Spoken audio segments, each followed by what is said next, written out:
안녕하세요. 크립토TV입니다. 오늘은 세계 3대 거래소 중 하나인 바이비트의 해킹 사건에 대해서 다뤄보도록 하겠습니다. 이제는 좀 오를까 싶었는데 주식 시장도 어제 여러 가지 나쁜 경제 지표들이 나오면서 꽤나 떨어졌었고요. 그러나 코인 시장에 더 큰 악재가 나오면서 이것도 좀 이슈가 안 됐던 것 같아요. 바로 역사상 최대 규모의 해킹 사건이 북한의 라자루스라는 그룹에 의해서 벌어졌습니다. 앞서 썸네일의 그 사진 보시면 아시겠지만 벌써 FBI에서는 북한의 해커 용의자 박진혁이라는 군을 공개 수배를 하고 있는데요. 하나 안타까운 거는 제가 이 박진혁이라는 이름을 한 7년 전에도 기사에서 봤던 기억이 납니다. 무슨 얘기냐면요. 아직까지도 안 잡히고 있고 소재지조차 파악이 되지 않는다는 뜻이겠죠. 좀 빨리 잡혔으면 좋겠습니다.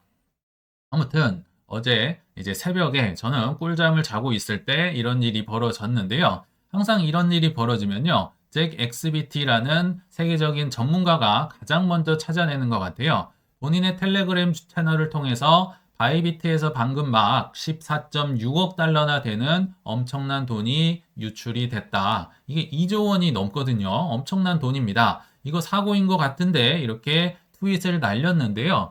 여기서 저는 바이비트 CEO가 정말 잘했다고 생각이 듭니다. 보통 이렇게 큰 사건을 맞으면요, 막 은폐를 하려 한다든가, 우리 책임이 아니라고 한다든가, 질질 끌어서 사건을 키우는데, 이 바이비트 CEO는요, 바로 라이브 방송을 켜서 적극적으로 알립니다. 우리 해킹 당한 거 맞다. 도와줘라. 그리고 범인을 찾게 해달라. 이런 식으로 공개적으로 요청을 하고 지원 요청을 하니까 많은 사람들이 또 도와준 것도 있거든요. 그래서 결과적으로는 좀 잘 이게 해결이 되고 있지 않나 진행형이긴 하지만요.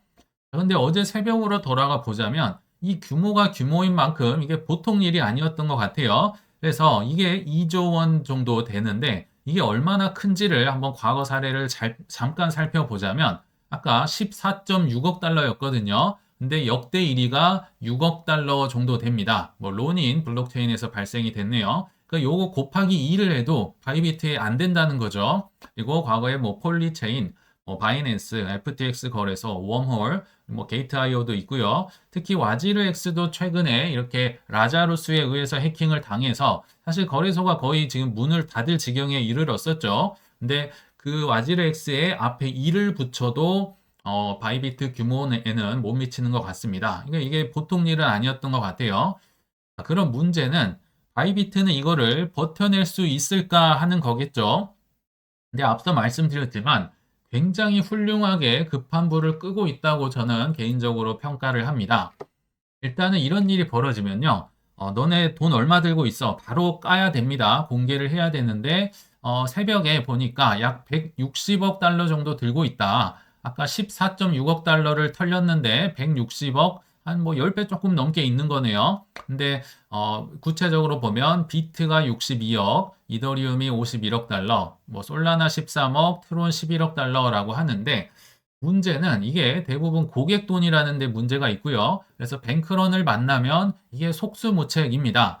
자, 그럼에도 아까 발빠르게 대처를 하고 파트너들에게도 도와달라 요청을 한다고 했었죠. 그래서 정말 굉장히 기적처럼 지금 잘 해결이 되고 있는 것 같아요. 제가 볼 때는. 일단 바이낸스에서도 좌우정뻥은 비공식이라고 이거 우리는 아닌 것 같다라고는 하지만 실제로 보시면 바이낸스, 비트겐, 맥시, 후오비 이런 거래소에서요. 비트코인과 특히 이더리움을 지금 해킹이 이더리움이 당한 거죠. 이더리움을 굉장히 많이 바이비트 거래소로 보내줍니다. 야, 일단 막어 하면서 굉장히 끈끈하죠. 그리고 이분들이 대부분 중국계입니다. 바이비트, 바이낸스, 비트겐, 후오비 다 중국계니까 이것도 싱가포르에 본사가 있고요. 그래서 얼추 지금 막아내는 모양새거든요. 그래서 아까 160억 정도가 있었는데 22억 달러가 지금 뱅크런 현재 진행형이겠죠. 그래서 빼면 한 140억 달러 정도 남아 있는데 지금 계속 공식 지원을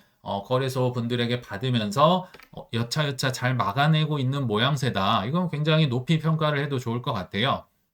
근데 이게 지금 얼마나 심각했냐면 인류 역사상 최대 규모라고 하면서 이더리움 이거 하드포크 해야 되는 거 아니냐 이런 얘기까지 나오고 있습니다. 근데 왜 이더리움을 이렇게 가져가는가 가만히 생각을 해보시면 일단 이더리움은 이 세계의 돈이죠. 뭐 ICO라든지 여러 가지 이 코인 세계에서 사고 파는 걸 이더리움으로 하기 때문에 해커들이 일단 주요 타겟이다 생각을 하시면 될 것 같고 자 그러면 이 이더리움을 무력화시키기 위해서 즉 값어치를 낮추기 위해서 이더리움 하드포크 얘기까지 나왔다는 겁니다. 오래되신 분들은 아실 겁니다. 정말 예전에 이더리움 다오라는 DAO에서 거기에서도 한번 큰 해킹 사건이 있었거든요. 그래서 사실은 지금 이더리움은 새로운 버전의 이더리움이고요. 원래 버전은 이더리움 클래식, 클래식이 원조라는 뜻이잖아요. 그래서 이더리움 클래식이 사실 원조입니다. 그러나 이제 많은 재단과 개발자들이 새로운 이더리움으로 다 넘어오면서 지금은 이더리움 클래식은 뭐 많이 개발이 되진 않고 있는데 아무튼 그런 거 한번 또 해야 할 정도로 굉장히 심각했다는 거죠. 그래서 코인베이스 이사도 하드포크 하자. 그리고 아더헤이즈도 뭐 좀 이더리움을 많이 들고 있는 것 같아요. 많은 커뮤니티가 해킹 전후로 롤백을 결정한다면 나 이거 지지할 것이다. 그러니까 과거로 뭐 백업하자, 돌아가자. 뭐 그러면 뭐 예를 들면 해커들이 갖고 있는 이더리움의 가치를 뭐 떨어뜨리고 그건 버리고 뭐 새로운 버전으로 넘어간다. 이런 사실 가능성은 거의 낮습니다. 왜냐하면 이더리움이 워낙 탈중앙화가 돼 있기 때문인데 그래도 이런 얘기가 나올 정도로 굉장히 사태가 심각했다는 걸 알 수가 있겠죠. 이거 또 하나의 질문이 있는데요. 근데 콜드 월렛은 해킹이 안 되는 걸로 알고 있는데 이게 왜 해킹을 당하지? 뭐 이런 것도 뭐 잠깐이나마 말씀을 드려볼게요. 바이비트 CEO가 분명히 콜드 월렛을 해킹 당한 게 맞다라고 하거든요. 근데 여기는 조금 어렵게 써 있습니다. 여기 보시면 바이비트 이더리움 멀티시그 콜드 월렛 내 모든 이더리움을 핫 월렛으로 이체했다. 이 멀티시그가 다중 서명이라는 거거든요. 많은 사람의 사인이 있어야 된다. 그리고 뭐 시그 메시지는 뭐 어쩌고 저쩌고 써 있는데 어려우니까 제 식으로 표현을 해 보도록 하겠습니다. 자, 콜드 월렛도 해킹을 당할 수 있고요. 정확하게는 콜드 월렛으로 콜드 월렛에서 핫 월렛으로 넘어갈 때 이제 해킹을 당하는 겁니다. 근데 둘 중에 하나예요. 해킹 당하는 경우가 스캠 사이트에 속아서 권한을 나도 모르게 승인을 해준 경우입니다. 우리를 예로 들어보면요. 우리가 뭐 예를 들면 네이버랑 똑같은 홈페이지에서 아이디 비번 치든지 아니면 국세청 사이트에 들어가서 치든지 했는데 그 사이트가 사기였던 겁니다. 그러면 나는 아이디 비번을 다 쳐서 넣은 거죠. 그러니까 해커가 거기에서 이제 바이비트에서 코인을 쏠랑 빼가는 그러니까 누군가 권한을 이제 승인을 해줬는데 이 사이트가 내게 아니었다는 거죠. 오리지널이 아니었다는 거죠. 또는 이제 비번이 유출됐을 때 뭐 문구라고 하는데요. 그래서 뭐 핸드폰이나 뭐 PC에 바탕화면에 비번 놔두고 이러면요. 맘만 먹으면 해킹 다 당할 수 있습니다. 그래서 이런 걸 좀 주의하셔야 되지 않을까 생각이 들고요. 제가 나중에 좀 더 알아보니까 그 전부터 사실 라자루스는 밥 먹고 이것만 하니까 이 바이비트 직원의 컴퓨터 2대를 이미 해킹을 해서 이들의 대화라든지 이런 걸 계속 지켜보고 있었다고 하고요. 자, 여기 보시면 멀티시그 이 해킹을 막기 위해서 여러 명이 사인을 해줘야 되는데 이 해커들이 한 명의 서명, 그러니까 딱 한 명만 속였다는 겁니다. 그래서 이분의 서명으로 이제 들어가서 스캠 사이트에 들어가서 이걸로 다중 서명이 된 것처럼 이렇게 교묘하게 프로그램을 만들어서 털어갔다라고 하거든요. 참 안타까운 일이 벌어졌던 것 같습니다. 근데 뭐 해킹 내용은 이제 대충 마무리를 해보고 저희 채널은 투자 마인드 채널이니까 여기에 대해서 좀 더 나눠보려고 합니다. 사실 제가 고인물 코인 채팅방 여러 개를 가입이 돼 있는데요. 해킹 얘기를 한마디도 하질 않습니다. 채팅방에서 히읗도 안 나오고요. 그냥 다 뭐 자기 뭐 먹을 거 먹고 외출 가고 이런 얘기만 하더라고요. 그러면 참 궁금증이 생기죠. 이 고인물들은 어떻게 해킹조차 말도 안 꺼낼 수 있는 원동력이 있었을까? 이들의 힘이 무엇일까? 제가 에이다라는 다소 이제 역사와 전통을 자랑하는 알트코인으로 한번 설명을 해보도록 하겠습니다. 이때는 17년 말 18년 초죠. 박상기의 난을 겪으면서 이때도 제가 굉장히 힘들었던 기억이 나거든요. 한 1995원 정도 했던 게 에이다가 135원까지 한 두세 달 만에 마이너스 93%에 처합니다. 제가 이때 당시에 가장 많이 들고 있던 코인이 에이다, 퀀텀, 네오 뭐 이런 거 순이었거든요. 혹독한 몽둥이 찜질을 당해 봤다는 거죠. 이런 게 정말 수없이 많이 있었던 겁니다. 그리고 요거는 21년도 5월 18일에 그 유명했던 부다빔 이게 지금 다 주봉이거든요. 어, 세장의 한복판에서 에이다가 3,070원까지 갔다가 1,170원까지 마이너스 61% 나왔습니다. 그러니까 우리는 결과를 알고 있잖아요. 이렇게 떨어진 다음에 다시 한번 10월, 11월에 21년도에 올라갔었는데 우리는 결과를 알고 있었고 이때 당시에 무슨 얘기가 나왔을까요? 당신들 지금 시즌 끝났는데 뭐 하고 있느냐? 계속 뭐 조롱을 하고 뭐 이런 얘기가 많이 나왔었겠죠. 뭐 작년으로 가보셔도 요게 딱 보셔도 이제 3월인 거죠. 3월에서 9월, 10월까지 굉장히 조정이 특히 알트코인의 경우 조정이 많이 됐었죠. 이때 당시에도 독일 정부가 팔았다. 마운트 곡수가 팔 것이다. 엔캐리 트레이드가 청산이 됐다. 5만 가지 얘기가 나오면서 에이다가 1150원 정도 했던 게 399원짜리 뭐 마이너스 65%에 모셨던 것 같아요. 당연히 무슨 얘기가 나왔을까요? 아직 뭐 정점의 그 하락 뭐 시작하기도 전인데 6월 한 14일 요때쯤에 무려 전설의 트레이더죠. 피터 브렌트가 나와서 사이클 정점 이미 지났는데 당신들 뭐 하고 있느냐.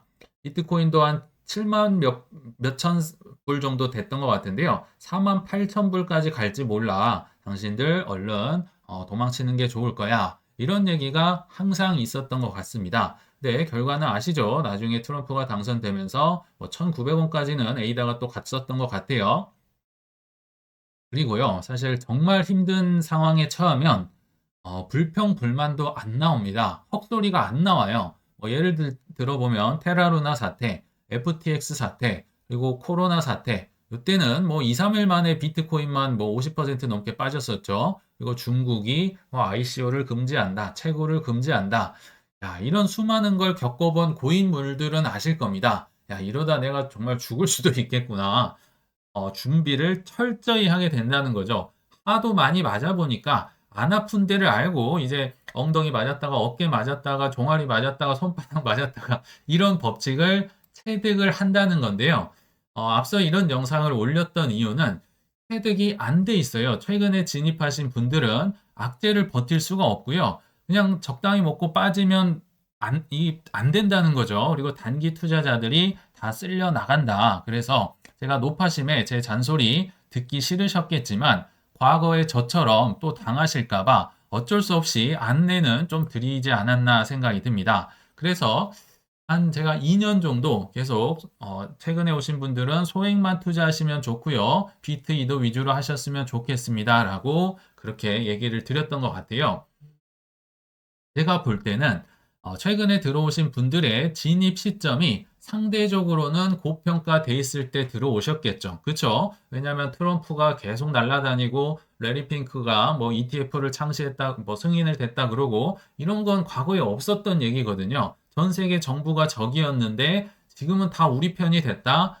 상대적으로 고평가 때 들어오셨고 그렇다고 떨어진다는 게 아닙니다. 충분히 더 올라갈 수 있지만 이 중간중간 파도, 이 변동성을 버티기가 최근에 오신 분들은 굉장히 어렵기 때문에 계속 좀 잔소리를 드렸던 것 같습니다. 그래서 결론을 한번 맺어보면요. 엄연히 하락과 악재도 투자의 일부분이다라고 생각이 듭니다. 특히 최근 진입자분들께 노파심에 잔소리 또 지금 드릴 텐데요. 제발 용서해 주시길 바랍니다. 미워서가 아니라요. 정말 잘 되시면 좋겠다는 마음에 그걸 바라면서 진심으로 드리는 말씀입니다. 자, 어, 최근에 들어오신 분들은 이런 마인드가 있을 가능성이 조금 있습니다. 나는 하락과 악재는 싫으니까 상승이랑 호재 시기만 딱 좀 말해줘라. 좀 이랬으면 좋겠다. 뭐 이렇게 얘기를 할 수 있을 것 같아요. 근데 요거는 피할 수가 없거든요. 하락과 악재를 자꾸 쏙쏙 피하려 하신다면 그는 투자자가 아니라 도박꾼 혹은 저는 도둑이라고 생각이 듭니다. 요거를 조금 우리식으로 와닿게 한번 표현을 해보겠습니다. 자, 똑같은 얘기입니다. 나는 지금 직장 처음 들어왔거든요. 처음 왔는데요. 그러니까 좀 봐주세요. 힘든 건 시키지 마시고 또는 옆에 잘하는 사람이 있잖아요. 그분들 시키고 나는 월급만 제때 주세요. 왜요? 나는 여기 오래 근무할 거 아니거든. 그러니까 좀만 나 나갈 거거든요. 그러니까 나는 상관없는 사람이에요. 힘든 건 옆에 시키고 대신 월급만 주세요. 요거랑 뭐가 다를까요? 위에랑 아래랑 정확히 지금 똑같은 얘기인 것 같아요. 다른 말로 또 해볼게요. 저는 좀 피곤한 거 싫어하거든요. 또는 머리가 좀 안 좋고요. 집중이 잘 안 됩니다. 그러니까 족집게 과외를 통해서 의대를 보내주십시오. 왜냐하면 월급은 받아야 되거든요. 그리고 의대도 가고 싶고요. 또 이런 경우도 있을 수 있을 것 같아요. 저는 오른손잡이입니다. 왼팔은 접기 싫거든요. 그래서 왼팔은 안 접고 그래도 박태환처럼 메달 하나 좀 받았으면 좋겠습니다. 야, 이거 멋있던만. 뭐 이런 거겠죠. 야, 이렇게 살 수만 있다면 얼마나 좋겠습니까만은. 근데 주위에 투자로 버신 분들을요, 한번 가만히 관찰을 해보시면 피투성이로 뭐 피 철철 흘렸던 막 X자, Y자 흉터가 온몸에 가득가득한데요. 그거는 새로 오신 분들은 안 보이실 겁니다. 안 보이시면서 나는 잠깐 먹고 빠진다. 만약 이런 분들이 존재하신다면 사회에선 그들을 도둑, 사기꾼, 도박꾼이라고 아마 부를 겁니다. 근데요, 우리 구독자님들은 저보다 훨씬 내공 있는 분들이 많으실 거라 생각되는데요. 하락과 악재도 투자의 일부로 넉넉히 받아들이는 한 해가 되시길 바라면서 이만 물러가겠습니다. 시청 감사합니다.